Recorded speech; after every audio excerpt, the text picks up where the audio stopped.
விஷம் கொடுத்து மகனை கொல்ல முயன்ற அம்மா கைது. காந்தலூர் செம்மக்காடு காலனி பகுதியை சேர்ந்த செல்விதான் கைதானது. அப்பாவை போன்றே மகனும் மதுபான போதைக்கு அடிமையாவான் என்ற பயத்துடன் கொலைக்கு முயன்றதாக கைது செய்யப்பட்ட பெண் தெரிவித்துள்ளது.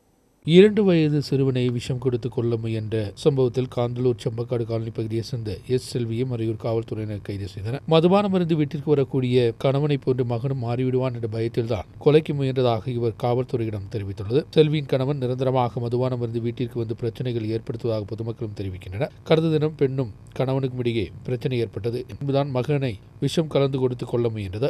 இந்த நேரத்தில் இவர்களின் 3 பெண் குழந்தைகளும் வீட்டில் இருந்தனர். விஷத்தின் மனம் வந்தபோது அருகில் வசிக்கக்கூடிய வீட்டிற்கு வந்தபோதுதான் சம்பவம் தெரிந்தது. பெண்ணும் அருகிலிருந்து அழுது கொண்டிருந்தார். உடனே டிரைபல் அதிகாரியுடன் இடைவிட்டு ஆம்புலன்ஸ் வரவழைத்து பொதுமக்களின் தலைமையில் குழந்தையை வாகனத்தில் குழந்தையை உடுமலைப்பேட்டை மருத்துவமனைக்கு கொண்டு சென்றனர். முதன்மை சிகிச்சை கொடுத்த பின்பு குழந்தையை மறையூர் மருத்துவமனைக்கு கொண்டு வந்தனர். செம்பக்காட்டில் வீட்டிலிருந்து செல்வியை மறையூர் காவல்துறையினர் கைது செய்தது. நியூஸ் பீரோ மறையூர்.